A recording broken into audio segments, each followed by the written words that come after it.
Hi guys, welcome to ICSC boards hub. अभी आजकल जैसे कि पूरा लॉकडाउन हुआ है तो होपफुली आप सब सेफ होंगे और अच्छे से मन लगा के पढ़ाई कर रहे होंगे।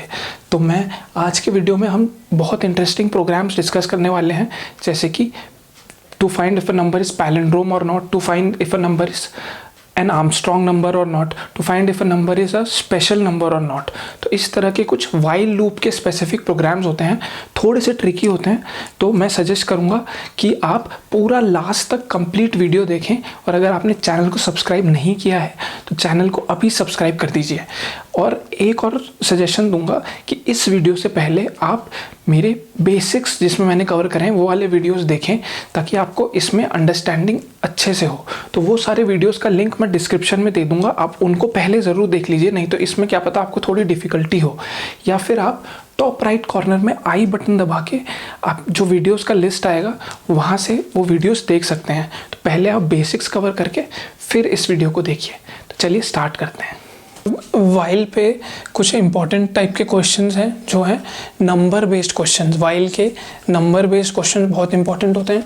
तो वो क्या होते हैं बेसिकली, जैसे कोई भी नंबर यूज़र डाले, कितने भी डिजिट का हो सकता है वो, तो वो हो सकता है 3 डिजिट, 4 डिजिट, 5 डिजिट। तो उसमें हमको निकालना है सम ऑफ डिजिट्स निकालना है सपोज, या प्रोडक्ट ऑफ डिजिट निकालना है, या सम ऑफ इवन डिजिट्स निकालना है। जो भी यूज़र नंबर एंटर करे उसका सम ऑफ डिजिट्स, सपोज उसने डाला 123, सपोज उसने डाला नंबर 123 नंबर इनपुट किया, तो आपको सम ऑफ डिजिट्स निकालना है। मतलब आपका डिजिट्स क्या क्या है इसमें, 1 2 3, 3 डिजिट है तो उसका सम निकालना है आपको, 1 + 2 + 3, मतलब आपका 6 आना चाहिए आंसर 123 में। ऐसे ही वो कितने भी नंबर का वो डाल सकता है, 1 2 3 4 डाल दिया सपोज, तो इसमें आपका सम ऑफ डिजिट्स क्या आएगा, 1 2 3 4 नंबर डाला उसने, 1234। तो इसमें 4 डिजिट्स हैं और उनका सम आना चाहिए 1 + 2 + 3 + 4, तो ये आएगा 10। ठीक है, इस तरह से ये करना है आपको इसमें। और ये बहुत तरह के इसमें क्वेश्चन हो सकते हैं, sum of digits, product of digits, sum of even digits, sum of odd digits निकालो खाली, या sum of squares of digits, sum of cubes of digits. तो वो तो कुछ भी हो सकता है। बेसिक कॉन्सेप्ट अगर आपको समझ गए तो वो आपके फिंगर टिप्स पे हो जाएगा सब कुछ। तो सबसे पहले इसके लिए वाइल लूप में क्या किस तरह का, इसका सब में सेम तरह का सिंटेक्स होगा सबका। सिंटेक्स मतलब लिखने का तरीका सब में सेम होगा, बस प्रोडक्ट में प्रोडक्ट होगा, इसमें थोड़ा बहुत चेंज होगा। तो वो लिखने का तरीका क्या होगा, सपोज n वो नंबर है जो यूज़र ने डाला है, SOP हमने बोला एंटर अ नंबर, तो सपोज n है वो नंबर जो यूज़र ने डाला है, कैपिटल N, int n =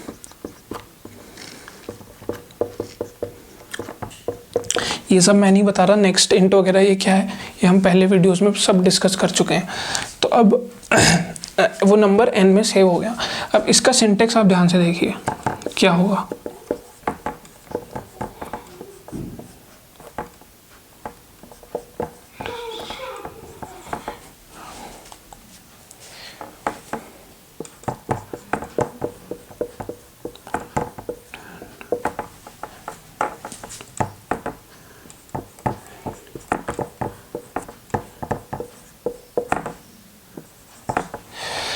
तो ये इसका बेसिक सिंटेक्स होगा। बेसिक मतलब ये इतनी सी लाइनें हैं, ये आपने याद कर ली तो बस आप सारे डिजिट्स वाले क्वेश्चंस आराम से हैंडल कर पाएंगे।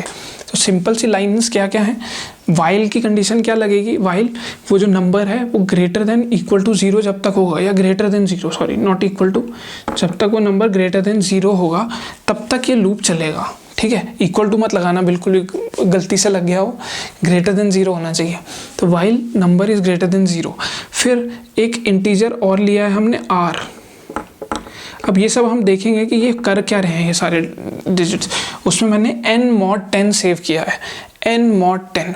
फिर यहाँ पे मैं कोई भी कंडीशन लिखूंगा, जो भी प्रोग्राम में होगा दिया हुआ वो मैं यहाँ बीच में लिखूंगा। कंडीशन एज पर माई यूज जो भी कंडीशन होगी वो यहाँ लिखूंगा। ठीक है, मैं कुछ नहीं यहाँ लिख दूंगा। फिर n = n/10, ये मेरा स्टेप है। इसका स्टेप हम देख चुके हैं होता क्या है हर लूपिंग में। ये स्टेप है उसका, n को 10 से डिवाइड करके जो भी आ रहा है उसको n में सेव कर दो, ये स्टेप है। तो अब हम देखते हैं ये कैसे काम करेगा। सपोज n में मैंने उसको नंबर दिया 123, n को 123 दिया, n में 123 सेव हो गया। तो अब मैं यहाँ पे लिख देता हूँ n कंडीशन r, तो n में तो 123 दिया पहले हमने, तो n में n 123 सेव हो गया। फिर आया while n is greater than 0, मतलब ये लूप कब तक चलेगा, जब तक n ग्रेटर देन 0 होगा। तो कंडीशन ट्रू है या फॉल्स, मतलब 123 क्या 0 से ग्रेटर है, हाँ कंडीशन ट्रू है, तो हम लूप के अंदर आ गए। फिर r में मैंने कहा कि n mod 10, r की जो वैल्यू है वो है n mod 10, मतलब 123 mod 10, 123 mod 10। अब mod क्या होता है, रिमाइंडर। तो बेसिकली 123 को जब मैं 10 से डिवाइड करूंगा तो रिमाइंडर क्या आएगा, देखिए 10 से आप जिस भी चीज़ को डिवाइड करते हैं तो जो लास्ट डिजिट होती है ना वो रिमाइंडर आ जाती है, हमेशा ऐसे ही होता है। 10 से मैं 13 को डिवाइड करूंगा, सपोज 10 1 जा 10, 3 बच गया, 3 क्या थी 13 की लास्ट डिजिट। 17 को डिवाइड करूंगा तो 10 1 जा 10 होगा और 7 रिमाइंडर आ जाएगा जो 17 की लास्ट डिजिट थी। वैसे ही 123 को जब मैं डिवाइड करूंगा तो 10 12 जा होता है 120 और रिमाइंडर कितना बच गया, 3 बच गया। तो मतलब ये जो मैंने किया है ना यहाँ पे मैं ये लास्ट डिजिट होगी आ जाएगी मेरे पास, this is finding last digit. तो मतलब मैं लास्ट डिजिट से शुरू हो गया हूँ, आर में लास्ट डिजिट सेव हो गई है मेरी 3, आर में लास्ट डिजिट सेव हो गई, तो एक डिजिट तो मेरे को मिल गई। अब मेरे को सपोज इसका सम करना था तो मैं यहाँ सम वाली कमांड लिख दूंगा, सम प्लस इक्वल टू आर।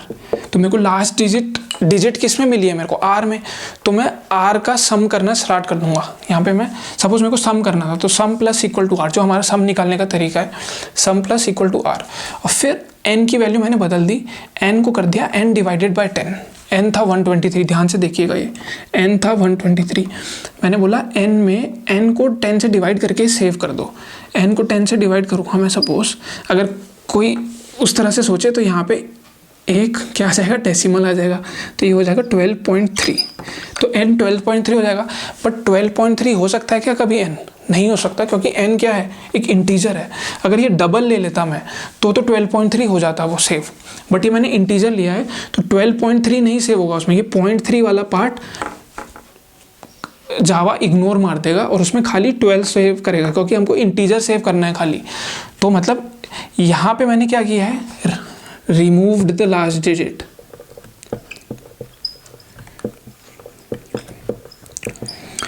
इसमें मैंने लास्ट डिजिट रिमूव कर दिया, क्योंकि n को मैंने इंटीजर लिया था, 10 से उसको डिवाइड करते ही वो जो लास्ट डिजिट है वो डेसिमल वाला पार्ट बन जाएगा और डेसिमल वाला पार्ट इग्नोर हो जाएगा क्योंकि n इंटीजर है। तो यहाँ पे n में क्या हो गया, n की वैल्यू अब क्या हो गई, 12 हो गई, सॉरी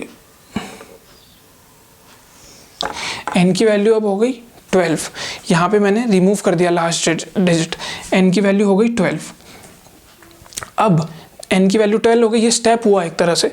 फिर हम जाएंगे n is greater than 0 check करेगा वो, फिर से लूप दोबारा चलेगा, क्या 12 ग्रेटर देन 0 है, ये भी ट्रू है, फिर वो लूप के अंदर आ जाएगा।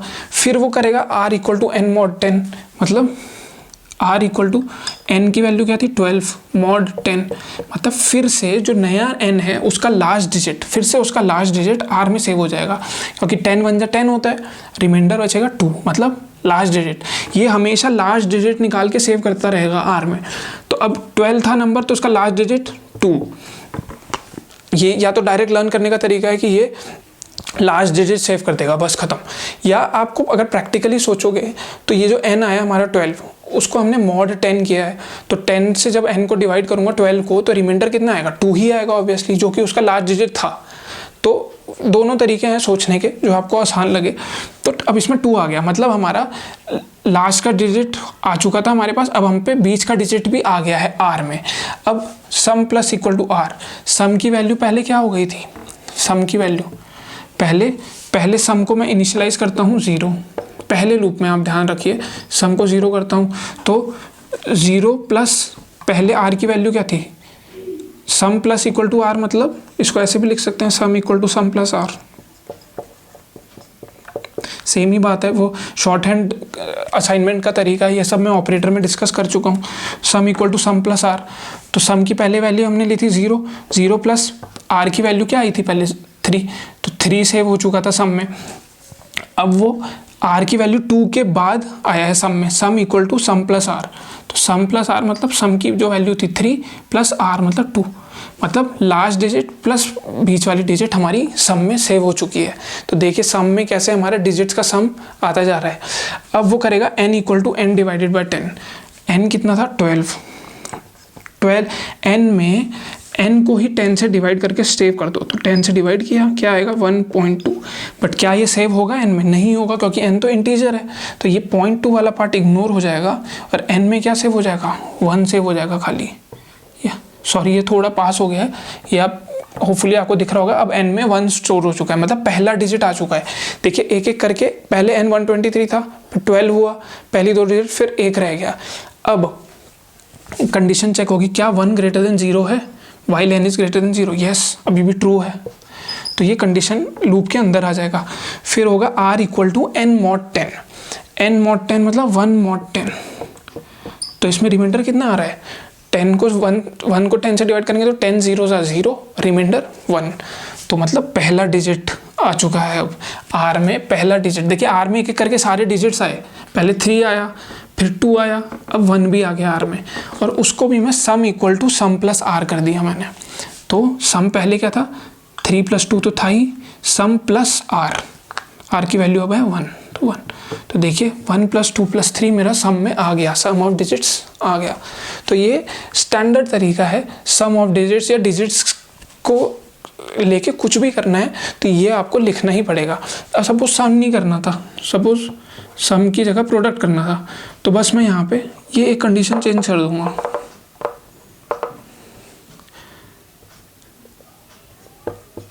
प्रोडक्ट इक्वल टू 1, प्रोडक्ट में हमको 1 लेना पड़ता है, product into equal to R, खत्म। एक condition sum plus equal to R की जगह product into equal to R, तो ये प्रोडक्ट निकल जाएगा, खत्म। Sum of even digits, sum of even digits, ये भी देखा जाए तो बहुत ही सिंपल है। इसमें मैं बस चेक कर लूँगा कि जो डिजिट आई है मेरे पास, सम करने से पहले मेरे को वो सम की कमांड किस में लिखनी पड़ेगी, इफ़ में लिखनी पड़ेगी, और मैं इफ़ में क्या लिखूँगा, चेक करूँगा क्या वो जो डिजिट है उसकी जो डिजिट आई है वो इवन है कि नहीं। डिजिट्स किस में आ रही है मेरे पे, R में आ रही है ना, R में ही तो आ रही है डिजिट्स, 3 फिर 2, लास्ट डिजिट से स्टार्ट होके R में सारी डिजिट्स आती हैं एक एक करके, तो मैं R चेक करूँगा इसमें, यहाँ R जैसी निकलेगा, R जैसी इसकी कंडीशन लिखूँगा मैं सबसे पहले चेक करने की, इफ़, इसको आप भूल जाइए, मैं आपको सम ऑफ इवन डिजिट्स बता रहा हूँ, मतलब सम ऑफ इवन डिजिट्स मतलब कोई नंबर उसने डाला है 1 2 3 4 नंबर डाला उसने 1234, तो आपको सम ऑफ इवन डिजिट्स चाहिए खाली, मतलब इवन डिजिट्स कौन कौन सी हैं 2 और 4, आपको 2 + 4 चाहिए खाली, है ना। तो मेरे को डिजिट्स तो मेरे पे एक एक करके सारी आएंगी R में, पहले 4 फिर 3 फिर 2 फिर 1 लास्ट, जैसे हमने अभी देखा। तो अब मेरे को सब का सम नहीं निकालना, नहीं तो मैं सम प्लस इक्वल टू R लिख देता, मेरे को खाली इवन डिजिट्स का निकालना है, इसलिए मैं इफ़ कंडीशन लगाऊंगा इसके बाद, इफ़ R mod 2 मतलब जो मेरी डिजिट आई है जब मैं उसको 2 से डिवाइड करूंगा, अगर रिमाइंडर 0 आए, ये मैं यहाँ लिख रहा हूँ, ठीक है। इसके बाद मैंने ये एरो लगाया है, ध्यान रखना, ये मत सोच लेना कि ये n के बाद लिखा है, ये मैंने यहाँ लिखा है R के बाद। जो भी मेरी कंडीशंस होंगी, जो होगा वो इन दोनों के बीच में आएगा, यहाँ पे सम, प्रोडक्ट, और ये जो मैं लिख रहा हूँ, तो ये R में लास्ट डिजिट सेव हुई। फिर मैं चेक करूँगा क्या जब मैं उसको 2 से डिवाइड करूँ तो रिमाइंडर 0 आता है, मतलब ये इवन का कंडीशन है, इवन चेक करने का।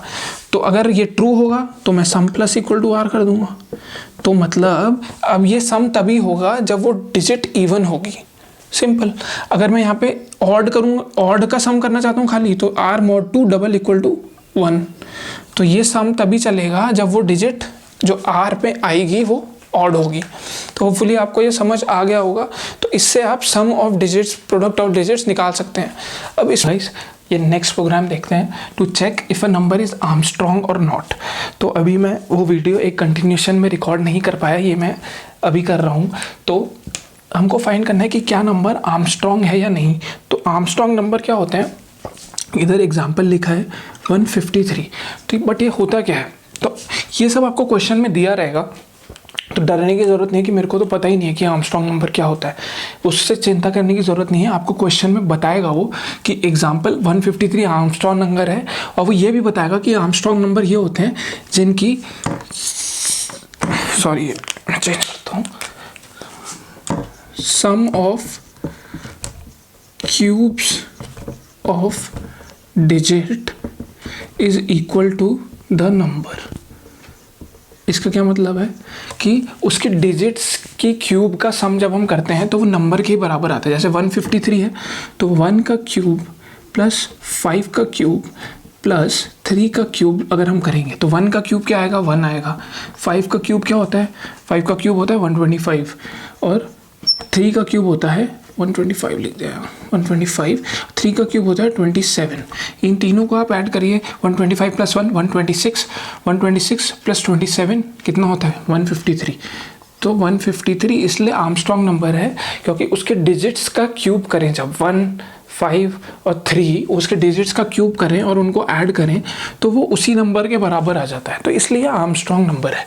तो ये प्रोग्राम व्हाइल लूप से ही किया जाता है। हमने अभी देख लिया, वो वाला वीडियो मैं इससे पहले ऐड कर दिया होगा कि जिसमें हम अलग अलग डिजिट्स निकाल लेते हैं। तो जो बेसिक प्रोग्राम होगा sum of digits of a number, उस तरह का तो हमें आ गया। अब हम क्या करेंगे, तो सबसे पहले यूज़र से एक नंबर इनपुट कराना पड़ेगा इस प्रोग्राम में। तो मैं लिख देता हूँ SOP एंटर अ नंबर। तो यूज़र एक नंबर डालेगा जिसको हम चेक करेंगे कि वो आर्मस्ट्रॉन्ग है कि नहीं। फिर मैं int n equal to sc dot next int. यह होपफुली आपको पता ही होगा, ये स्कैनर क्लास का मैंने ऑब्जेक्ट माना है कि SC नाम का ऑब्जेक्ट बनाया होगा मैंने, और नेक्स्ट इंट फंक्शन यूज़ होता है यूज़र से इंटीजर इनपुट कराने के लिए। तो ये तो बहुत बेसिक है। अगर आपको ये वाले बेसिक्स भी सीखने हैं तो वो आपको मेरी बेसिक वीडियोस देखनी पड़ेंगी पूरा पहले की। तो आप मेरे चैनल में प्लेलिस्ट में जाके वो वीडियोस देख सकते हैं कि ये मैंने किया क्या है, अगर आपको ये भी नहीं आता है। और ध्यान रखिए इससे पहले का पार्ट मैंने नहीं लिखा है, मतलब क्लास, इंपोर्ट स्टेटमेंट, क्लास, फिर स्कैनर का क्लास का ऑब्जेक्ट बनाना SC, तो मैं डायरेक्ट लिखा है, नंबर लिया, यूज़र से नंबर इनपुट कराया और उसको मैंने n में सेव कर दिया। अब मैं सिंपल वाइल लूप बनाऊंगा, वाइल लूप से स्टार्ट करूंगा। वाइल जो हमारा स्टैंडर्ड फॉर्मेट मैं आपको बता ही चुका हूँ, while n is greater than 0, ठीक है। एक काम करता हूँ, मैं थोड़ी सी स्पेस छोड़ देता हूँ बीच में, क्योंकि मैं हमेशा सजेस्ट करूंगा कि लूप, मेन प्रोग्राम आपका लूप से पहले आप कुछ स्पेस छोड़ दें। हो सकता है आपको लूप में कुछ वेरिएबल्स की रिक्वायरमेंट हो, क्योंकि आप ध्यान रखिए कंप्यूटर में कुछ भी रटना नहीं होता है। ये आप रटेंगे नहीं प्रोग्राम की, आर्मस्ट्रॉन्ग नंबर का प्रोग्राम ये होता है मैं रट के चला जाऊंगा, नहीं, आपको लॉजिक सोचना है कि ये मैं इसमें लॉजिक क्या लगा है। और अगर आपने लॉजिक ढूंढ लिया प्रोग्राम का, तो आप किसी भी प्रोग्राम को, दुनिया के किसी भी प्रोग्राम को थोड़ा सा वेरिएशन करके भी आएगा तो आप वो हैंडल कर पाएंगे। तो लॉजिक समझना ज़्यादा इंपॉर्टेंट है, रटने से कुछ नहीं हो पाएगा कंप्यूटर में। तो इसलिए मैं एक लाइन छोड़ रहा हूँ। सपोज मेरे को किसी वेरिएबल को लेना पड़ा, कोई वेरिएबल की ज़रूरत पड़ी, तो मैं वो वहाँ पर लिख दूंगा। तो एक लाइन छोड़ देता हूँ, while n is greater than 0, ठीक है। ये तो स्टैंडर्ड था। r equal to n mod 10, जैसे कि हमने देखा ही था पिछले प्रोग्राम में। इससे क्या होता है, लास्ट डिजिट r में सेव हो जाता है। फिर मैं थोड़ी सी जगह छोड़ता हूँ, ठीक है, जगह नहीं छोड़ता हूँ, मैं जस्ट ये देख लेता हूँ कि r से क्या होता है। अभी यूज़र ने n में कोई भी नंबर डाला, हमने देखा n में उसने कोई भी नंबर डाल दिया। मैं सपोज कर रहा हूँ उसने 153 ही डाला, n में उसने 153 डाल दिया सपोज, ठीक है। तो मैं यहाँ पे ले लेता हूँ r,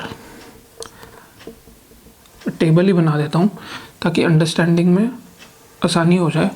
तो मैं यहाँ r ले लेता हूँ, ठीक है। तो r मैं एक बार लिख देता हूँ, फिर हम समझ लेंगे। तो r में हमने देखा था क्या आता है, लास्ट डिजिट आ जाता है।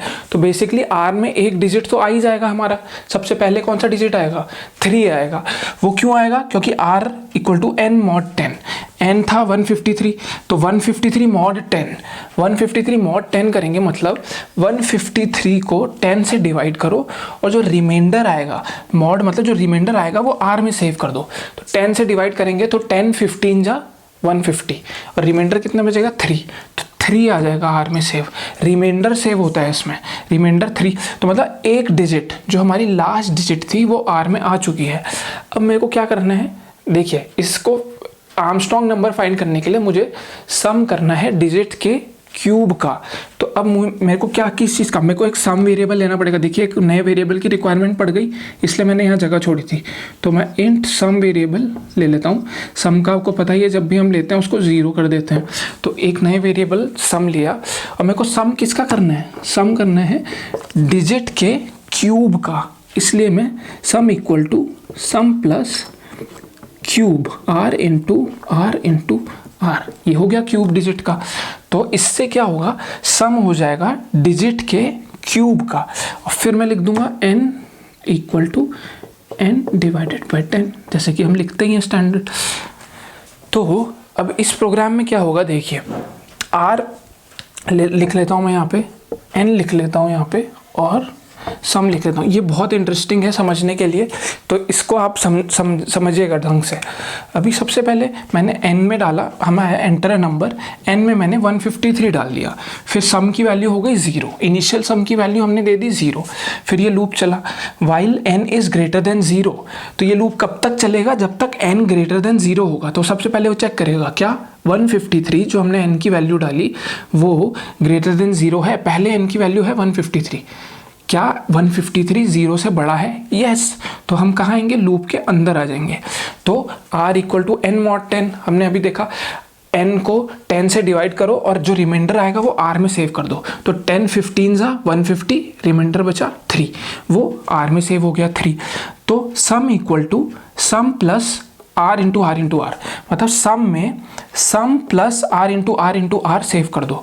मतलब सम में क्या सेव कर दो, सम प्लस, सम की वैल्यू क्या है 0, 0 प्लस r इंटू आर मतलब 3 का क्यूब। 3 का क्यूब क्या होता है 27। तो सम में क्या सेव हो जाएगा 0 प्लस 27, मतलब 27 सेव हो गया सम में। तो देखिए एक डिजिट का क्यूब हमारा सम में सेव हो चुका है, 27 हमारा सम में सेव हो चुका है। अब उसने बोला, हमने बोला n equal to n divided by 10, मतलब n में n को 10 से डिवाइड करके सेव कर दो। n को 10 से मैंने डिवाइड करा तो देखिए 153 n है, इसको मैं 10 से डिवाइड करूंगा, 153 डिवाइडेड बाय 10 कितना आएगा 15.3 आएगा। 15.3 आएगा कि नहीं आएगा, बट ये 15.3 वो n में सेव नहीं कर पाएगा क्योंकि n क्या है, n एक इंटीजर लिया है मैंने, देखिए यहाँ पे इंटीजर। तो इंटीजर में हम डेसिमल वाली चीज़ें तो सेव कर नहीं सकते हैं, तो वो डेसिमल वाले पार्ट को इग्नोर कर देगा, ये वाला पार्ट इग्नोर हो जाएगा और खाली n में क्या बच जाएगा 15 बच जाएगा। मतलब लास्ट डिजिट रिमूव हो गया। ये हम देख चुके हैं, मैं जस्ट आपको रिपीट इसलिए कर रहा हूँ क्योंकि ये स्टार्टिंग में समझना बहुत इंपॉर्टेंट है ये सब चीज़ें। तो इसमें लास्ट डिजिट रिमूव हो गया, 153 का 3 रिमूव हो गया, 15 बच गया, n की नई वैल्यू 15। फिर ये लूप खत्म, हम वापस जाएंगे, क्या n ग्रेटर देन 0 है, क्या 15 ग्रेटर देन 0 है, यस, ये कंडीशन अभी भी ट्रू है। फिर ये लूप चलेगा, तो r में n मॉड 10 सेव कर दो, मतलब n को 10 से डिवाइड करो और जो रिमाइंडर बचेगा वो r में सेव कर दो। तो 15 को 10 से डिवाइड करोगे तो 10 बन जा 10, रिमाइंडर बचेगा 5, तो 5 को r में सेव कर दो। तो वही हमने कर दिया यहाँ पे। अब करो sum equal to sum plus r into R, मतलब सम में सम प्लस, सम की वैल्यू क्या हो चुकी है 27, तो sum plus r into R मतलब r का क्यूब, 5 इंटू 5, r में 5 था, 5 इंटू 5 मतलब 125। तो देखिए सम में 27 प्लस 125 ये दोनों टर्म आ गई हैं हमारी, तो ये सम में आ चुका है। अब उसके बाद क्या करो, n equal to n divided by 10, फिर से उसकी लास्ट डिजिट हटा दो, मतलब 10 से डिवाइड करो क्या आएगा 1.5, बट क्योंकि वो इंटीजर है तो वो 0.5 हटा देगा, लास्ट डिजिट हटा देगा और n में क्या रह जाएगा 1 रह जाएगा। अब ये लूप खत्म हुआ, फिर वो चेक करेगा क्या n ग्रेटर देन 0 है, क्या 1 ग्रेटर देन 0 है, यस 1 ग्रेटर देन 0 है। फिर वो लूप के अंदर आया, r equal to n mod 10, n को 1 को 10 से डिवाइड करो और जो भी रिमाइंडर आएगा वो r में सेव कर दो। तो 1 तो 10 से छोटा ही है, तो 10 0 से 0 होगा, रिमाइंडर 1 ही आएगा, तो इसलिए R में 1 सेव हो गया। देखिए R में एक एक करके सारी डिजिट आई कि नहीं आई, N 150 से आ रहा था, पहले 3 आया, फिर 5 आया, फिर 1 आया, तो एक एक करके सारी डिजिट आई R में, और फिर ये हो गया। अब करो sum equal to sum plus R into R into R, तो sum plus R into R into R, तो सम की वैल्यू क्या हो गई थी अभी तक, 125 प्लस 27, मतलब कि 152 हो चुकी थी, सम की वैल्यू हो गई थी। इन दोनों को ऐड करके देखेंगे 152 आएगा। तो सम में अब क्या करो, सम प्लस मतलब 152 जो सम की वैल्यू थी, sum plus R into R into R, मतलब 1 इंटू 1 इंटू 1, मतलब 1 का क्यूब 1, तो सम में क्या सेव हो गया 153। और अब करो n को 10 से डिवाइड, n को 10 से डिवाइड करेंगे, 1 को 10 से डिवाइड करेंगे, क्या आएगा 0.1 आएगा कि नहीं आएगा, बट ये तो इंटीजर होता है, तो 0.1 तो हो ही नहीं पाएगा उसमें सेव, वो 0.1 को हटा देगा और n में क्या आ जाएगा 0 आ जाएगा। अब वो दोबारा से लूप चेक करेगा, क्या n 0 से बड़ा है, नहीं, यहाँ पे हमारी कंडीशन फॉल्स होगी क्योंकि n तो 0 के बराबर है, 0 इक्वल टू 0 है, तो लूप खत्म हो गया। तो देखिए आप, लूप खत्म होने के बाद क्या क्या हुआ, ये ऑब्जर्व करना बहुत इंपॉर्टेंट है। लूप जब खत्म हुआ हमारा, तो हम पे सम आ चुका है 153, सम आ चुका है 153, और n भी आ चुका, n क्या हो चुका है, n 0 हो चुका है। जब लूप ये ख़त्म होता है तो n की फाइनल वैल्यू क्या हो जाती है, 0 हो चुकी है। और अब हमको चेक करना है, क्या ये जो सम आया है, क्यूब्स ऑफ डिजिट का जो हमने सम निकाला है, क्या ये ओरिजिनल नंबर जो यूज़र ने डाला था, क्या ये उसके बराबर है। तो अभी हमको चेक करना है, तो मैं कैसे चेक करूँगा, मैं इफ़ कंडीशन लगानी पड़ेगी मुझे। मैं इसके बाद यहाँ पे लिख रहा हूँ, ठीक है, इसके बाद तो मैं यहाँ पे लिखूँगा इफ़ सम इज़, क्या करूँगा मैं, डबल इक्वल टू n। यहाँ ध्यान से देखिएगा, मतलब अगर सम मेरे नंबर के बराबर है तो SOP, तो वो Armstrong, else SOP not Armstrong. ठीक है, इस तरह से मैंने ये, इसके बाद इमेजिन कीजिएगा कि ये यहाँ से ये लिखा है, इसके बाद वाइल के बाद चेक करने के लिए, ठीक है। इसको मैं थोड़ा सेपरेट कर देता हूँ। तो बट अभी इसमें प्रॉब्लम क्या है, देखिए अभी मैं सम, ये लूप ख़त्म हो गया तो n की वैल्यू क्या हो गई थी 0, और सम की वैल्यू क्या हो गई थी 153। अब मैंने चेक किया, क्या जो सम है वो n के बराबर है, क्या 153 डबल इक्वल टू क्या 0 हो गया ना n का वैल्यू, तो ये तो गलत हो रहा है मेरा। यहाँ पे मैं n से चेक कर रहा हूँ जिसमें उसने पहले मेरा नंबर स्टोर हुआ था 153, बट ये जैसे ही लूप चलता गया तो n में तो फाइनल 0 हो गया, तो मेरे पे वो नंबर बचा ही नहीं कंपेयर करने के लिए। ये सम मैं किससे कंपेयर करूं, मेरे पे कंपेयर करने के लिए नंबर है ही नहीं क्योंकि वो तो 0 हो गया। तो मैं इसको n से कंपेयर नहीं कर सकता क्योंकि n की फाइनल वैल्यू लूप ख़त्म होने के बाद 0 हो जाती है, ये गलत हो जाएगा। हमने प्रोग्राम बिल्कुल सही बताया है। ये जो सम आया है 153, ये ओरिजिनल नंबर जो डाला था हमने इनिशियल 153, उसके बराबर आ गया है, मतलब ये नंबर आर्मस्ट्रॉन्ग है। बट ये कंडीशन गलत आ रही है हमारी, क्योंकि 153 और हम n से कंपेयर कर रहे हैं जो कि 0 हो गया है। फाइनली n तो 0 हो जाता है, तो इसलिए मेरे को क्या करना पड़ेगा, एक ऐसा वेरिएबल करना पड़ेगा जिसमें मेरे पे ओरिजिनल वैल्यू सेव रहे, जो 0 ना हो।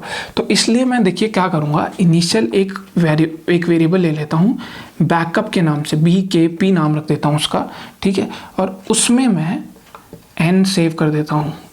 तो अब क्या हुआ देखिए, बैकअप में मेरे पास n की वैल्यू रहेगी, जो भी n की वैल्यू वो स्टार्टिंग में यूज़र डालेगा वो पहले n में सेव होती है, फिर मैंने वो वैल्यू बैकअप वाले वेरिएबल में डाल दी। बैकअप क्यों ना करा मैंने बैकअप, क्योंकि भाई जैसे ही ये लूप चलेगा तो मेरी n तो 0 हो जाएगा, मेरा नंबर लॉस्ट हो जाएगा, मेरे को पता ही नहीं चलेगा नहीं तो कि नंबर क्या डाला था यूज़र ने। तो मैं कंपेयर किससे करूँगा, सम की, वो सम जो आया क्यूब्स ऑफ डिजिट्स का वो ओरिजिनल नंबर के बराबर आया या नहीं, तो वो कंपैरिजन के लिए इसलिए मैंने बैकअप बना दिया। अब बैकअप में मेरा स्टार्टिंग में ही 153 सेव हो जाएगा, ये बैकअप में सेव हो जाएगा क्योंकि मैंने बैकअप इक्वल टू n कर दिया है। अब बैकअप में तो 153 ओरिजिनल नंबर बचा हुआ है मेरे पास, तो अब मैं सम को कंपेयर करूँगा बैकअप से, बी के बैकअप। तो देखिए अब ये कंडीशन ट्रू हो जाएगी। तो ये जो सम आया है 153, ये मेरे बैकअप जो नंबर था 153 था उसके बराबर आ गया है। n के बराबर ही कभी भी नहीं आएगा, क्योंकि वाइल चलने के बाद हमने देखा n की फाइनल वैल्यू 0 हो जाती है। तो मैं n से कंपेयर करके नहीं कर पाऊंगा, इसलिए मैं बैकअप वेरिएबल बनाता हूँ एक और उससे कंपेयर करता हूँ। तो ये थोड़ा सा ट्रिकी था, बट ये प्रोग्राम अच्छा है। तो गाइज नेक्स्ट प्रोग्राम देखते हैं। नेक्स्ट प्रोग्राम है, हमको चेक करना है कि यूज़र जो नंबर इनपुट करेगा क्या वो निवेन नंबर है कि नहीं। निवेन नंबर या हर्षद नंबर, ये सेम नंबर का ही दो तरह के नाम है, निवेन NIVEN या हर्षद। तो ये होता क्या है, ये आपको प्रोग्राम में लिखा हुआ रहेगा कि निवेन नंबर की डेफिनेशन आपको दी रहेगी। तो आपको ये डरने की ज़रूरत नहीं कि यार मेरे को पता ही नहीं होगा निवेन नंबर क्या होता है तो मैं कैसे करूँगा, ऐसा कुछ नहीं है। उसमें लिखा रहेगा कि निवेन नंबर क्या होता है, जिसकी जो अगर वो नंबर डिविजिबल हो अपने सम ऑफ डिजिट्स से तो वो निवेन नंबर या हर्षद नंबर होता है। इसका एग्जांपल जैसे कि 21 की सम ऑफ डिजिट्स क्या है, एक डिजिट 2 है, एक डिजिट 1 है, तो सम ऑफ डिजिट्स 2 + 1 3। तो 21 अगर अपने सम ऑफ डिजिट्स जो कि 3 से डिवाइड होता हो पूरा तो वो निवेन नंबर होगा। तो 3 7 क्या आता है, 3 7 21 होता है। तो ये पूरा डिवाइड हो रहा है, तो ये इसलिए निवेन नंबर कहलाएगा। तो सिंपल सा बात है। तो अब मेरे को ये पता करना है कि नंबर निवेन है कि नहीं। तो इसके लिए मैं स्टार्ट करता हूँ। मैं इंपोर्ट वगैरह कुछ नहीं लिख रहा हूँ, स्टार्ट कर रहा हूँ मैं यूज़र से नंबर लेता हूँ पहले। तो मैं लिख रहा हूँ system.out.println एंटर अ नंबर।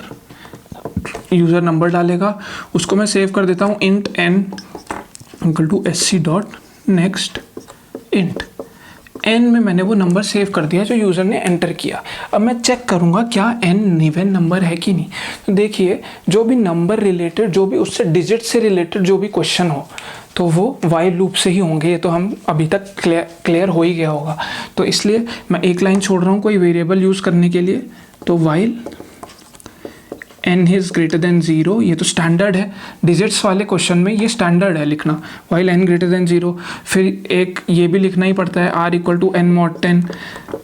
ये भी अभी तक आप समझ गए होंगे। r में क्या आएगा, लास्ट डिजिट आता रहेगा, n का लास्ट डिजिट आता रहेगा। और अब मेरे को क्या करना है, देखिए मेरे को हो चेक करना है क्या वो नंबर अपने सम ऑफ डिजिट्स से डिवाइड होता है कि नहीं। तो बेसिकली सबसे पहले तो मुझे सम ऑफ डिजिट्स निकालना पड़ेगा ना, सम ऑफ डिजिट्स निकालना पड़ेगा, तभी तो मैं चेक करूँगा कि वो नंबर डिवाइड करता है कि नहीं सम ऑफ डिजिट्स।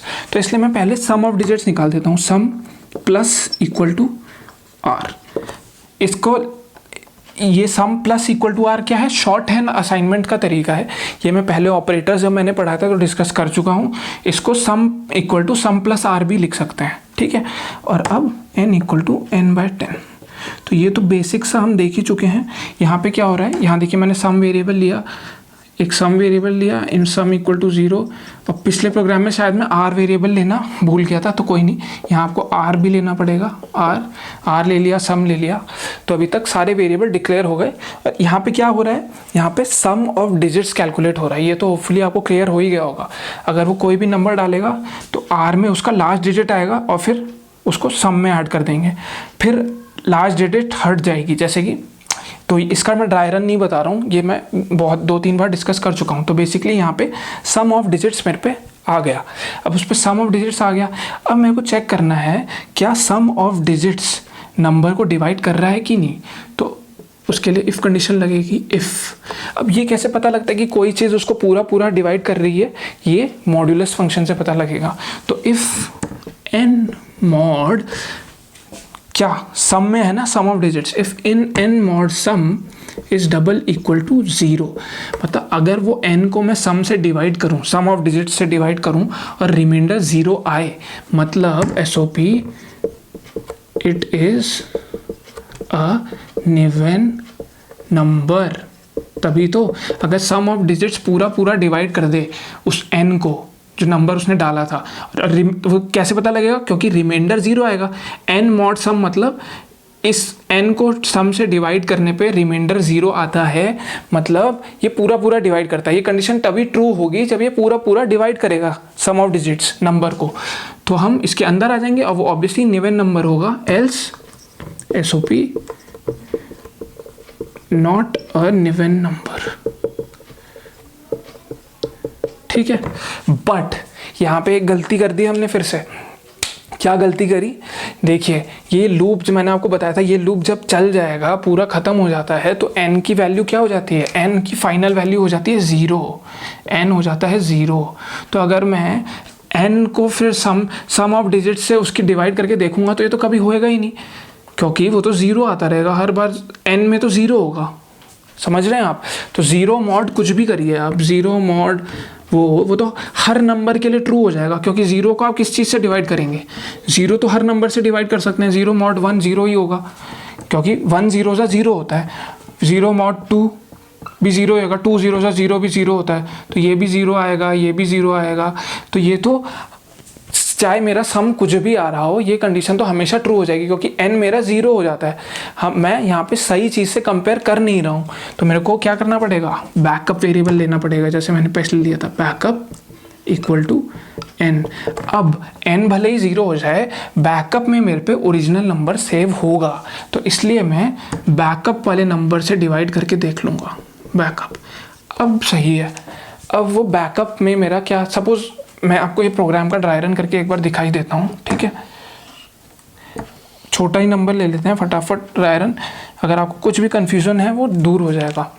तो सपोज यूज़र ने, मैंने एंटर नंबर लिखा, यूज़र ने एंटर कर दिया नंबर 21। इसके लिए देख लेते हैं n इक्वल टू 21, ठीक है। तो यहाँ पे सम हो जाएगा 0, सम हो जाएगा 0, ठीक है। r ले लेता हूँ एक, और एक n ले लेता हूँ, ठीक है। n की पहले वैल्यू है 21, यूज़र ने डाली, तो चेक करेगा क्या 21 ग्रेटर देन 0 है, हाँ, लूप के अंदर आ गया। तो r equal to n mod 10, r में n को 10 से डिवाइड करके जो भी रिमाइंडर आ रहा है वो सेव कर दो। बेसिकली लास्ट डिजिट, क्यों, 10 2 जा 20, क्या बचेगा रिमाइंडर 1, तो लास्ट डिजिट r में 1 आ गया। और sum plus equal to r, तो मतलब sum equal to sum plus r, sum plus, sum की पहले वैल्यू थी 0, सम प्लस r 1, तो मतलब 1, 0 प्लस 1 सेव हो गया। और n को 10 से डिवाइड कर दो और वो n में ही सेव कर दो। तो n को 10 से डिवाइड करूँगा क्या आएगा 2.1, बट वो n क्या है, इंटीजर है, तो उसमें सेव नहीं हो पाएगा 2.1, उसमें खाली इंटीजर सेव होता है। 0.1 हट जाएगा, मतलब लास्ट डिजिट हट जाएगा 0.1 वाला पार्ट, और 2 ही रह जाएगा, क्योंकि n में डेसिमल सेव ही नहीं हो सकता, हमने उसको इंटीजर लिया है। अब वो फिर चेक, ये लूप खत्म हो गया, फिर वो चेक करें क्या 2 ग्रेटर देन 0 है, यस 2 ग्रेटर देन 0 है। फिर हम आएंगे r equal to n mod 10, r equal to 2 mod 10, r में n मॉड 10 कर दो। 2 मॉड 10 मतलब 2 को 10 से डिवाइड करो, जो रिमाइंडर आएगा वो r हो जाएगा। तो रिमाइंडर क्या आएगा, 10 0 0 और रिमाइंडर 2, तो 2 ही आएगा। तो ये पहले लास्ट डिजिट आई 1, फिर पहली डिजिट आ गई r में, तो r में एक एक करके सारी डिजिट्स आते हैं, ये हम देख चुके हैं। अब sum plus equal to r कर दो, मतलब sum equal to sum plus r, sum equal to sum की वैल्यू क्या थी 0 प्लस 1, मतलब 1 ही थी, प्लस उसमें r कर दो। ये सम की पुरानी वैल्यू थी, सम की पुरानी वैल्यू सम प्लस r क्या है 2 हो गया था अब r, तो मतलब 0 प्लस 1 प्लस 2, बेसिकली r सम में क्या सेव हो गया है 3 सेव हो गया है। 3 क्या है अभी, ठीक है आगे देख लेते हैं। अब n equal to n divided by 10, n में n को 10 से डिवाइड करके सेव कर दो। तो 2 को 10 से डिवाइड करूँगा क्या आएगा 0.2, बट क्या वो n में सेव हो सकता है, नहीं हो सकता, क्योंकि n इंटीजर है। तो 0.2 वाला पार्ट हट जाएगा, 0 सेव हो जाएगा। फिर वो जाएगा क्या n ग्रेटर देन 0 है, नहीं, 0 तो इक्वल टू 0 होता है, तो लूप खत्म हो जाएगा। लूप खत्म होते ही देखिए क्या हुआ, n में 0 हो गया, जैसे कि हर बार इस लूप में होता ही है, n 0 हो जाता है। और हमने यहाँ पे क्या किया, सम ऑफ डिजिट्स निकाल दिया उसका, 21 था ना नंबर, उसका सम ऑफ डिजिट्स आ गया सम में, 2 + 1 3, तो सम ऑफ डिजिट्स मेरा सम में आ चुका है। तो अब मैं कंपेयर कर रहा हूँ बैकअप को सम से, क्या बैकअप मॉड सम। बैकअप में देखिए हमने क्या करके रखा था, बैकअप में मैंने लूप स्टार्ट होने से पहले ही n की वैल्यू बैकअप में सेव कर दी थी। तो बैकअप में क्या होगा, बैकअप में स्टार्टिंग में जो n की वैल्यू थी 21 वो सेव हो रखी होगी पहले से ही, क्योंकि बैकअप में तो हमने कुछ किया ही नहीं, तो बैकअप में 21 है तो वो चेक करेगा क्या 21 mod 3, क्या 21 mod सम, बेसिकली क्या ओरिजिनल नंबर को जब मैं डिवाइड करूँगा उसके सम ऑफ डिजिट से क्या रिमाइंडर 0 आ रहा है। कितना आएगा रिमाइंडर इसमें, 3 7 21, 0 ही आएगा ना इसमें रिमाइंडर, क्योंकि ये पूरा डिवाइड होता है। तो अगर कोई चीज़ पूरी डिवाइड होती है तो उसको चेक इसी तरह से किया जाता है कि रिमाइंडर 0 आए। तो ओरिजिनल नंबर जो कि हमने बैकअप में सेव करके रखा था उसको जब मैंने सम ऑफ उसकी डिजिट से डिवाइड करा, क्या वो पूरा डिवाइड हो रहा है, हाँ भाई 21 पूरा 3 से डिवाइड हो रहा है तो रिमाइंडर 0 आ रहा है। तो ये कंडीशन क्या हो जा रही है मेरी, ट्रू हो जा रही है इस केस के लिए। तो ये अंदर आ जाएगा और प्रिंट हो जाएगा कि it is a Niven number. तो देखिए ये भी एक अच्छा सा प्रोग्राम था, बेसिक था। मैं जानबूझ के स्लो एक चीज़ रिपीट करके बता रहा हूँ, हो सकता है आपको फटाफट आ रहा हो तो आप इसको फास्ट फॉरवर्ड करके स्पीड बढ़ा के जैसे भी आप देख सकते हैं, बट मैं ये मान के चलता हूँ कि बेसिक से आपको अच्छे से आना चाहिए। तो नेक्स्ट प्रोग्राम है, इसमें हमें फाइंड करना है कि कोई नंबर स्पेशल नंबर है या नहीं। तो स्पेशल नंबर क्या होता है, जो नंबर जिसका सम ऑफ फैक्टोरियल ऑफ डिजिट्स, उसके डिजिट्स का फैक्टोरियल का जब सम करें तो वो उसके बराबर है। जैसे कि एग्जांपल 145, तो इसके डिजिट्स का मैं फैक्टोरियल करता हूँ। 1 का फैक्टोरियल मतलब 1 से स्टार्ट किया और उस नंबर तक के सारे नेचुरल नंबर्स का मल्टीप्लिकेशन फैक्टोरियल होता है।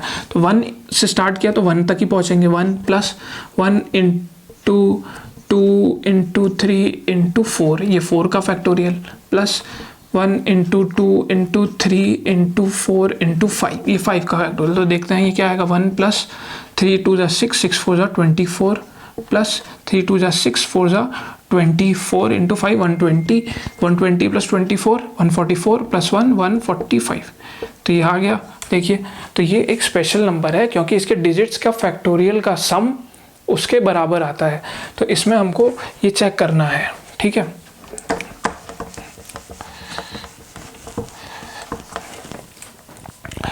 तो गाइस इसके लिए हमको सबसे पहले क्या करना पड़ेगा, नंबर इनपुट कराना पड़ेगा। मैंने ये प्रोग्राम पहले लिख दिया है, मतलब मैंने पहले लिखते लिखते एक्सप्लेन करने का ट्राई किया था, वो बहुत हौच पौच हो गया, तो इसलिए मैं पहले प्रोग्राम एक्सप्लेन कर रहा हूँ, फिर आपको इसका ड्राई रन करूँगा तो अच्छे से समझ में आ जाएगा। तो पहले नंबर इनपुट कर लिया यूज़र से, उसको मैंने n में सेव कर दिया। इससे पहले इंपोर्ट वगैरह आएगा वो मैंने लिखा नहीं है।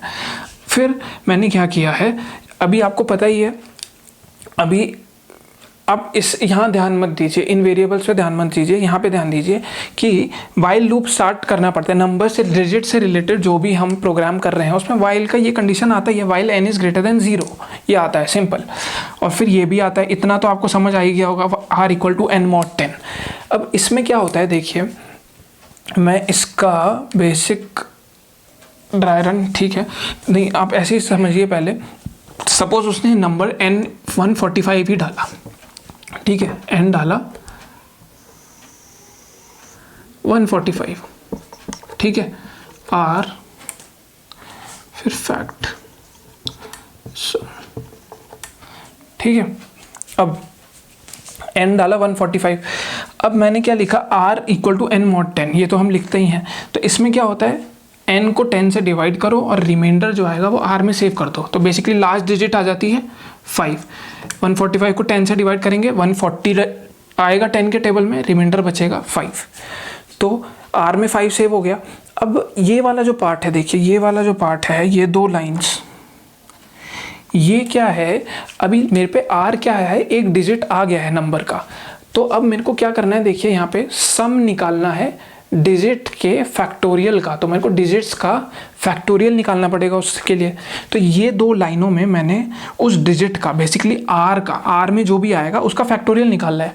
तो फैक्टोरियल निकालने के लिए सिंपल ये 2 लाइनें लगती हैं बस, जिसमें i को 1 से लेके मैंने चलाया है, i को लिया है 1 से लेके उस नंबर तक 5, क्योंकि देखिए 5 का फैक्टोरियल निकालना है तो 1 से लेके उस तक सारे नंबर को मल्टीप्लाई करना पड़ता है, 4 × 5, ठीक है। तो ये सिंपल एक सीरीज सा ये बन गया, सीरीज बन गया ना ये। तो अब इस सीरीज को कैसे लिखते हैं हम, इनिशियल वैल्यू 1, फाइनल कहाँ तक जा रहा है 5 तक, तो 5 क्या है बेसिकली r ही तो है, फाइनल r तक जाएगा और स्टेप कितने का है 1 से बढ़ रहा है बार बार 1 1, तो इसलिए i प्लस प्लस। तो ये मैं बेसिक अपना सीरीज वाले क्वेश्चन में हम ये डिस्कस कर चुके हैं। तो ये फैक्टोरियल कैसे निकलेगा, 1 से लेके r तक जाएंगे हम और 1 का स्टेप होगा और बीच में क्या कर रहे हैं हम, प्रोडक्ट कर रहे हैं, तो factorial equal to factorial into I, simple. तो अगर ये दोनों में आपको कंफ्यूजन है तो मैं इस पे क्लास बना चुका हूँ पहले, इसलिए मैंने स्टार्टिंग में बोला था कि आप मेरे पहले की वीडियोस देखेंगे तो आपको बेटर अंडरस्टैंडिंग होगा। तो यहाँ पे मैंने जो भी डिजिट होगा r उसका फैक्टोरियल निकाल दिया, 1 से स्टार्ट होगा, पहले 1 होगा, 1 फैक्टोरियल में 1 सेव हो जाएगा 1, क्योंकि फैक्टोरियल की इनिशियल वैल्यू क्या ली है, देखिए 1 ली है, तो 1 आया वैल्यू, आई की वैल्यू हुई, सब मैं आपको दिखाई देता हूँ, ठीक है। पहले आई की वैल्यू हुई 1, क्या 1 लेस देन इक्वल टू 5 है, यस, तो हम लूप के अंदर आ जाएंगे। जब भी लूप में ब्रेसेस नहीं लगे होते हैं, ये तो मैंने ऐसे लगा दिया है, जब भी लूप में ब्रेसेस नहीं है तो उस लूप के जस्ट नेक्स्ट वाला स्टेटमेंट उसका पार्ट माना जाता है, ये जावा ऑटोमेटिकली अज्यूम करता है। तो इस फॉर के अंदर खाली ये है, ये वाला स्टेटमेंट लिखा है, fact equal to fact into I, ठीक है। तो अब ये हम लूप के अंदर आ गए, तो फैक्टोरियल में फैक्टोरियल इंटू आई सेव कर दो। फैक्टोरियल की वैल्यू मैंने क्या इनिशियल ले रखी है, देखिए यहाँ पे फैक्टोरियल की वैल्यू 1 ले रखी है, तो फैक्टोरियल में क्या सेव कर दो, 1 इंटू आई की जो वैल्यू होगी 1 इंटू 1, तो 1 इंटू 1 मतलब 1 ही सेव हो जाएगा फैक्टोरियल में, जो कि बेसिकली मेरे 1 सेव हो गया इसमें, ठीक है। अब आई, ये लूप खत्म हो गया, इस लूप में खाली एक ही स्टेटमेंट है, ये लूप खत्म हुआ तो कहाँ जाएगा, स्टेप में, आई की वैल्यू हो जाएगी 2, वो चेक करेगा क्या 2 लेस देन इक्वल टू 5 है, यस, क्योंकि आर की वैल्यू तो 5 है ना, क्या 2 लेस देन इक्वल टू 5 है, यस, वो लूप के अंदर आएगा।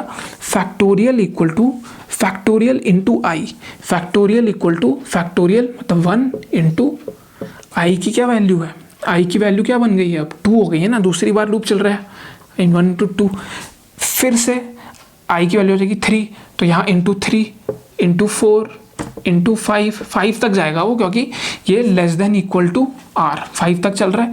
फिर आई की वैल्यू हो जाएगी 6, ठीक है, आई की वैल्यू 6 हो जाएगी तो वो लूप नहीं चलेगा। तो बेसिकली मेरे पे 5 का फैक्टोरियल आ गया कि नहीं आ गया, 5 में 5 का फैक्टोरियल आ गया। तो ये लूप फैक्टोरियल निकालने के लिए, ये मैंने जल्दी जल्दी में आपको एक्सप्लेन कर दिया है क्योंकि ये मैं पहले कवर कर चुका हूँ। तो इसमें अगर आपको कुछ डाउट है तो आप पुरानी वीडियो पहले देख के आइए तो ज़्यादा अच्छे से समझ आएगा।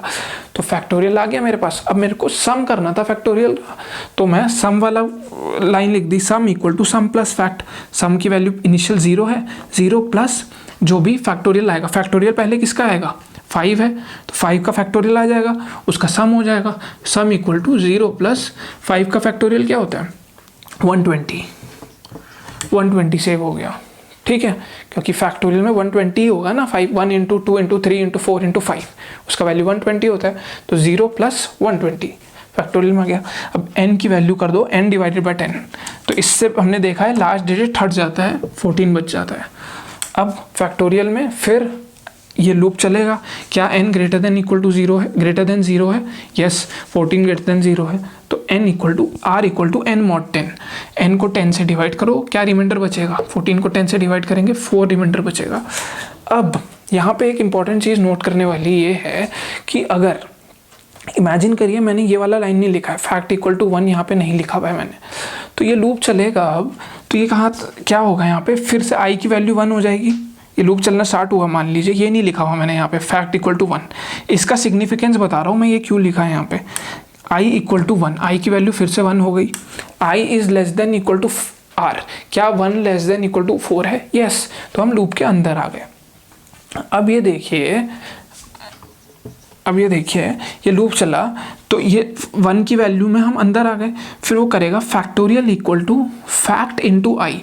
अब जो फैक्टोरियल में वैल्यू थी देखिए वो क्या थी, 120 थी कि नहीं थी, पहले फैक्टोरियल में वैल्यू 120 थी, क्योंकि हमने पहले 5 का फैक्टोरियल निकाला था, तो फैक्टोरियल में 120 सेव हुआ था, तभी तो 0 प्लस फैक्ट 120, तभी तो 0 प्लस 120 हुआ, तो फैक्टोरियल में 120 था।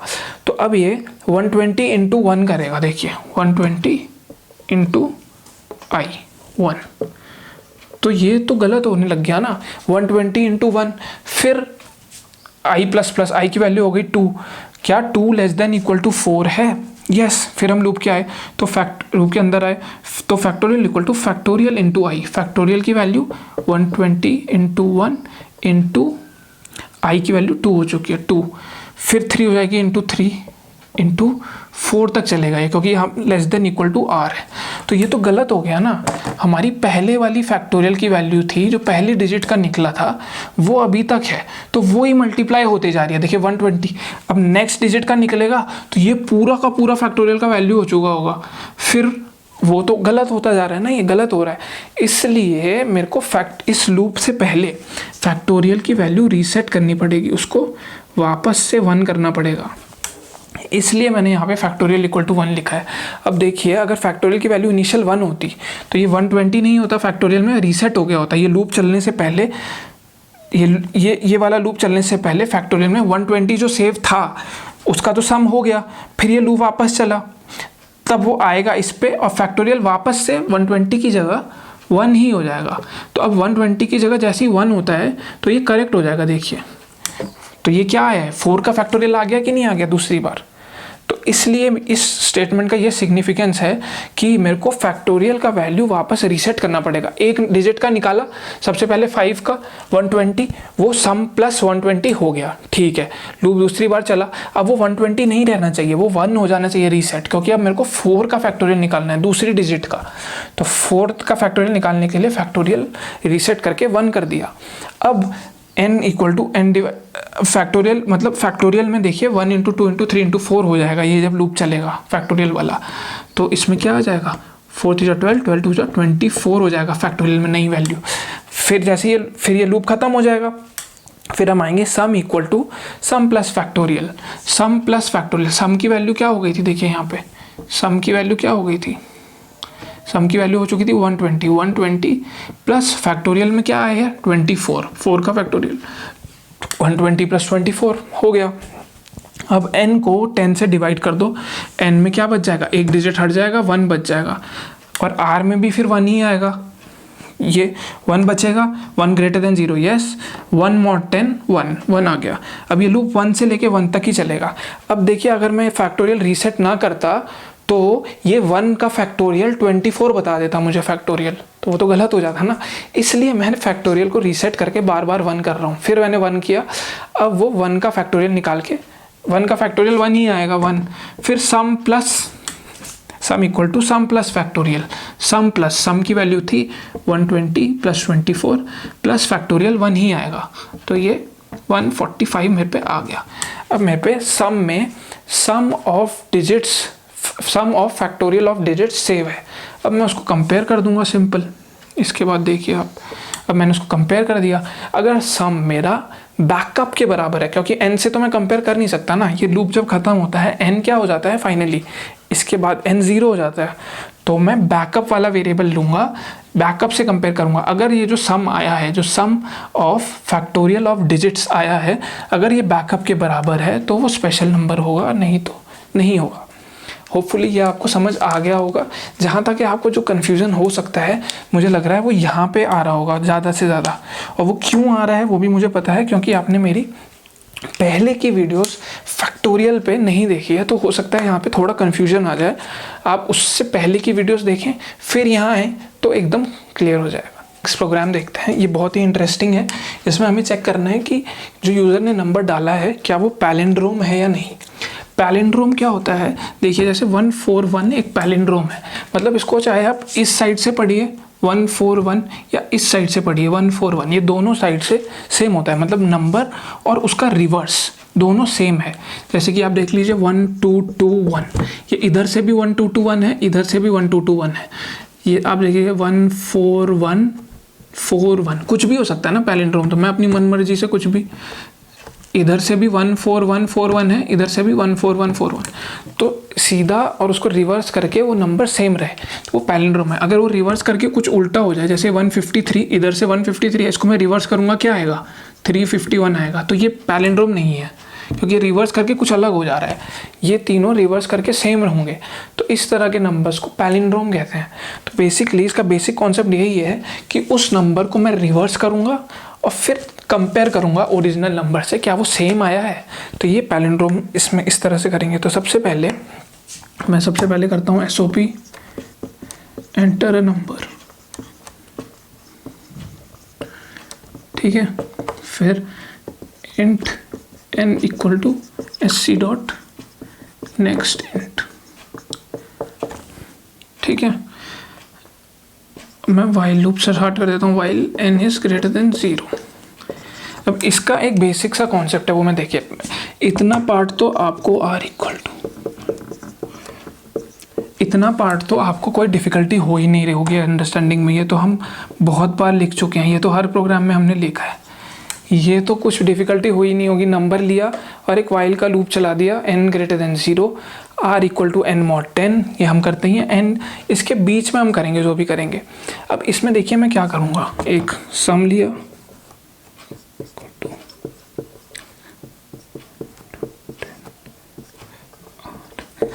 ये वाली लाइन बहुत इंपॉर्टेंट है। इसमें क्या हो रहा है देखिए, इस लाइन से क्या होगा, ये लाइन यूज होती है रिवर्स करने के लिए नंबर को, रिवर्स।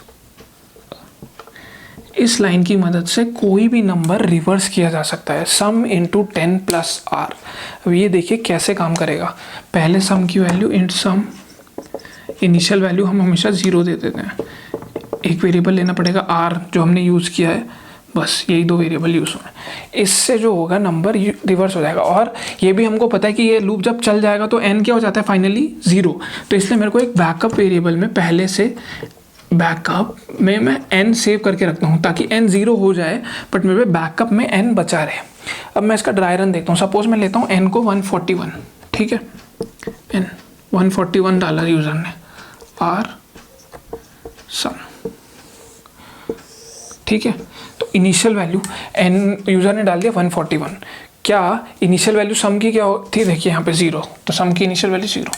तो क्या n ग्रेटर देन 0 है, क्या 141 ग्रेटर देन 0 है? यस, 141 ग्रेटर देन 0 है। हम लूप के अंदर आ गए। सबसे पहले हम ये देख रहे हैं कि ये रिवर्स कैसे करता है नंबर। तो r equal to n mod 10, r में n मॉड 10, n को 10 से डिवाइड करो, रिमाइंडर आएगा वो r में सेव कर दो। इसमें लार्ज डिजिट आता है, जनरली रिमाइंडर लार्ज डिजिट ही आता है। तो n को 10 से डिवाइड करा, 140 आएगा 10 के टेबल में, रिमाइंडर बचेगा 1, तो 1 आ गया। अब sum equal to sum into 10 plus R. Sum into 10 मतलब सम क्या था 0, 0 into 10, 0 into 10 plus R plus 1। तो 0 इंटू 10 क्या होगा 0 प्लस 1 मतलब 1। तो सम में 1 सेव हो गया, ठीक है।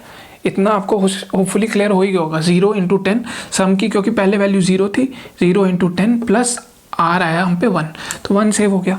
अब n equal to n divided by 10, n को 10 से डिवाइड करो, क्या आएगा 14.1, बट 0.1 हट जाएगा क्योंकि n को इंटीजर लिया है, खाली 14 बच जाएगा, n हो गया 14, ठीक है। अब वो चेक करेगा क्या 14 ग्रेटर देन 0 है, यस 14 ग्रेटर देन 0 है, n ग्रेटर देन 0।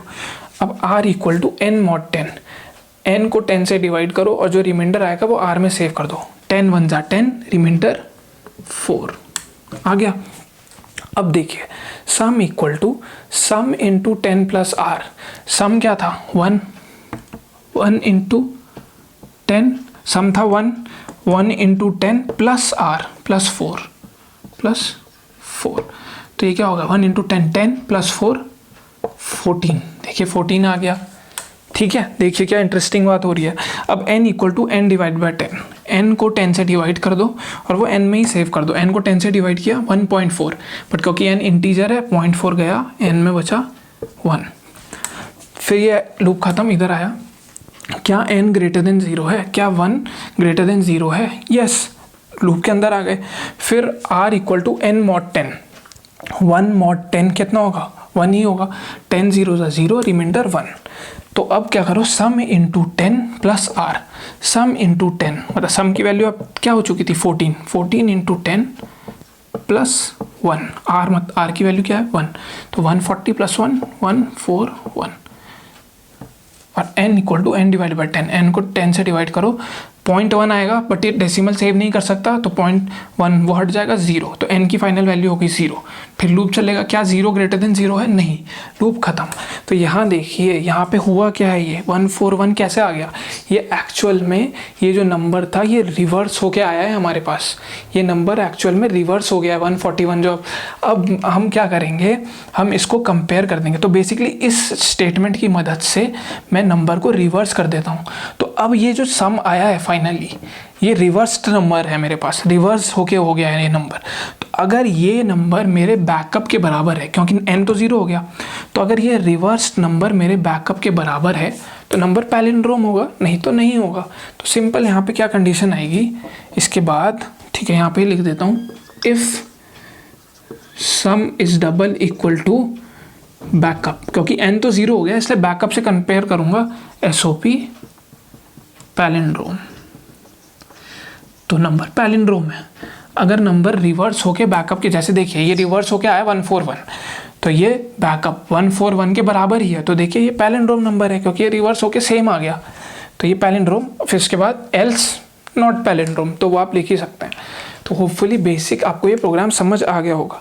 आप ये दूसरे नंबर के लिए भी देख सकते हैं ये ड्राई रन करके, अगर आपको ऐसा लग रहा है कि यार ये मेरे को भरोसा नहीं हो रहा, अगर मैं इसमें कुछ दूसरा नंबर लूँ, सपोज 123 लिया मैंने, तो R में सबसे पहले क्या आता है, अभी तक आपको इतना याद हो ही गया होगा, R में लास्ट डिजिट आता है, R में आएगा 3, है ना। तो ये करेगा सम इंटू 10 प्लस R, सम इंटू 10 प्लस R, सम की इनिशियल वैल्यू 0 ही थी, 0 इंटू 10 प्लस R 3,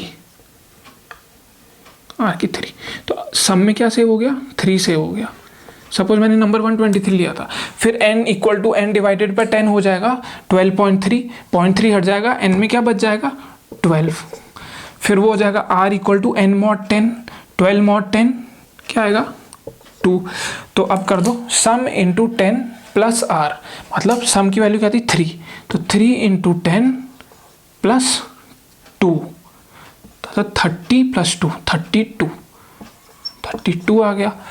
अब n equal to n divided by 10 होगा, दोबारा से n को 10 से डिवाइड करा 1.2 हट गया 1 आ गया, और r मॉड 10 होगा, दोबारा से r इक्वल टू 1 आ गया, 1 ग्रेटर देन 0 होगा, यस, फिर r इक्वल टू 1 मॉड 10 1 ही आएगा, तो उसको 1 मॉड 10 1 ही आएगा। तो फिर ये सम वाली कंडीशन, सम इंटू 10, सम कितना था 32 इंटू 10 प्लस 1, 32 इंटू 10 प्लस 1 कितना हुआ 321। तो देखिए ये हो गया ना रिवर्स, 1 2 3 का रिवर्स 3 2 1, तो ये एक्चुअल में रिवर्स करता है, और इसको फिर मैं बैकअप वाले वेरिएबल से कंपेयर करूंगा, n से नहीं करूंगा क्योंकि n तो 0 हो जाता है। तो होपफुली ये क्लास आपको समझ आ गई होगी। गाइस ये वीडियो कंप्लीट होता है, अगर ये वीडियो आपको अच्छा लगा तो आप लाइक बटन ज़रूर दबाइएगा, और अगर ऐसे ही और वीडियोस आपको देखने हैं तो इधर सब्सक्राइब का बटन आ रहा होगा, वो दबाइए, और उसमें बेल आइकन दबाना मत भूलिएगा, ताकि ऐसे वीडियोज़ के नोटिफिकेशंस आपको आते रहें। अगर आपका कोई भी डाउट है तो आप उसको कॉमेंट सेक्शन में लिख दीजिए, आपका कोई अच्छा क्वेश्चन हम आगे की वीडियोज़ में ज़रूर डिस्कस करेंगे। तो ये वीडियो देखने के लिए थैंक यू।